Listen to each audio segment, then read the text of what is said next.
Direct question কৰ এই জমদৰ সমষ্টিত কি পাইছে আজি মই জমদৰ সমষ্টিত চৰিবাৰী গাঁৱত আহিছো। ইয়াত 2-3টা গাঁৱৰ মানুহবিলাকক লৈ পেলাই আমাৰ নিৰ্বাচনী মিটিং হৈছে আৰু নিৰ্বাচনী প্ৰচাৰত দেখিবলৈ পোৱা গৈছে 3টা গাঁৱৰ যিমান পৰিয়ালৰ মানুহ আছে সবেই আহিছে, মানে সবে ইউপিপিএল। এইটো দেখি পেলাই আমি এতিয়াই ক'ব পাৰো জমদৰ সমষ্টিত ইউপিপিএলৰ কেণ্ডিডেট চৰণজিৎ বসুমতাৰী ইতিমধ্যে জিকি গৈছে।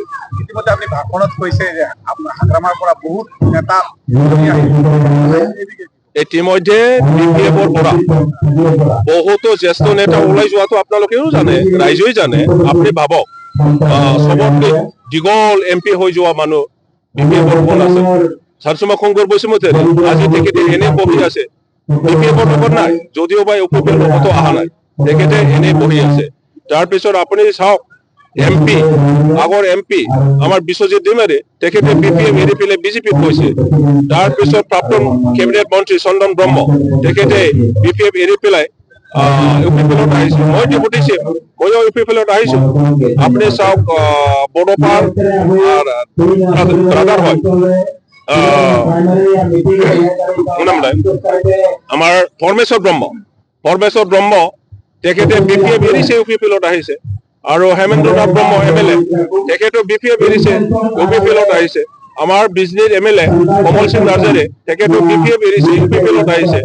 আপোনাৰ বাক্সাৰ চাপাগুৰিত এমএলএ হিতেশ বসুমতাৰী বিপিএফ এৰিছে ইউপিপিএলত আহিছে। আৰু এমচিএলএ সকলক আছে, আপোনাৰ ৰেওৰেৱা দাদা আছে, তেখেতে বিপিএফ এৰিছে ইউপিপিএলত আহিছে। এফালে ৰাজীৱ ব্ৰহ্ম, তেখেতে বিপিএফ এৰিছে বিজেপিত গৈছে। এক্স এমচিএলএ দণ্ডি ৰাভা, তেখেতে বিপিএফ এৰিছে ইউপিপিএলত আহিছে। আপোনাৰ চৌৰাইগা বসুমতাৰী, তেখেতে বিপিএফ এৰিছে ইউপিপিএলত যোগদান হৈছে, এতিয়া ইএম হৈ আছে। ধনঞ্জয় বসুমতাৰী বিপিএফ এৰিছে, এতিয়া ইউপিপিএলত আহি পেলাই ইএম হৈ আছে। আপোনাৰ এজন থুৰিবাৰী এই বিজনীতে এটা সমষ্টিৰ আকৌ এজন এমচিএলএ বিপিএফৰ দল ত্যাগ কৰি পেলাই বিজেপিত গুচি গৈছে। আপোনাৰ জয় মুছাহাৰী বিপিএফৰ এমচিএলএ চালবাৰী, তেখেতে বিপিএফ এৰি পেলাই ইউপিপিএলত যোগদান কৰিছে। কোন আৰু আছে? কোনেও নাই। মই বড়ো নেতাসকলৰ কথাটো কৈছো। আদিবাসী নেতাসকলে সবে জ্যেষ্ঠ নেতাসকলে বিপিএফ এৰিছে আৰু ইউপিপিএল দলত আহিছে। ৰাজবংশীয় সব এৰিছে, আপনার গোর্খা সকলেও সব এরিছে, আপনার মুসলিম সকলে সব এরিছে, বঙালী এরিছে, রাভা সকলে এরিছে, গারো সকলে এরিছে।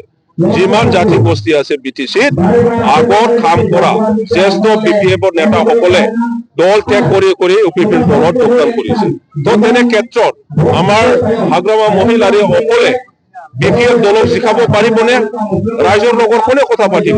ইয়াৰ কাৰণে হাগ্ৰামা মহিলাৰে আজি সৰু সৰু নেতাসকলক লৈ পেলাই, যিয়ে ডিষ্ট্ৰিক্টৰো নেতা নহয়, চেণ্ট্ৰেলৰ নেতা নহয়, তেখেতসকলক লৈ পেলাই হেলিকপ্টাৰত উঠাই পেলাই মানে গাঁৱৰ ৰাইজৰ ওচৰত সোমাবলৈ চেষ্টা চলাই আছে।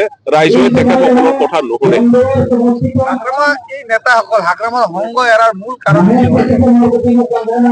সংগ এৰা মানে দল এৰা। সংগ মাত্ৰ নহয়, হাগ্ৰামাৰ সংগ মাত্ৰ নহয়, বিপিএফ দলটোই এৰিছো আমি। বিপিএফ দল হ'ল ইয়াত কোনো ধৰণৰ অকল লৈ পেলাই ইয়াত আলোচনা নহয়। এই দলত আগন্তুক দিনত চৰকাৰ গঠন হলে কি কাম কৰিব, ৰাইজৰ কি কি আঁচনি আনিব, কৃষকসকলক কেনেকে সহায় কৰিব, আমাৰ বৃদ্ধ মানুহসকলক কেনেকে সহায় কৰিব, মহিলাসকলক কেনেকে সহায় কৰিব, ছাত্ৰ ছাত্ৰী ডেকা গাভৰুসকলক কেনেকে সহায় কৰিব, আমাৰ খেলুৱৈসকলক কেনেকে সহায় কৰিব, কালচাৰৰ কলা কৃষ্টিৰ লগত জড়িত থকা মানুহসকলক কেনেকে সহায় কৰিব, তেনেকুৱা কোনো ধৰণৰ তেখেতসকলৰ পৰিকল্পনা নাই। গতিকে বিপিএফ দলৰ দ্বাৰা বিটিচি গঠনৰ কথা আমি চিন্তা কৰিব নোৱাৰো। জাতি গোষ্ঠীৰ আশা আকাংক্ষা বিপিএফৰ দ্বাৰা পূৰণ নহয়। বিপিএফৰ নেতাসকলে কোনো জাতি গোষ্ঠীৰ দুখ বেদনা নুবুজে। ইয়াৰ কাৰণে এজনকৈ বিপিএফ দল ত্যাগ কৰি পেলাই ইউপিপিএল দলত যোগদান কৰিছে। কিমানটা হ'ব।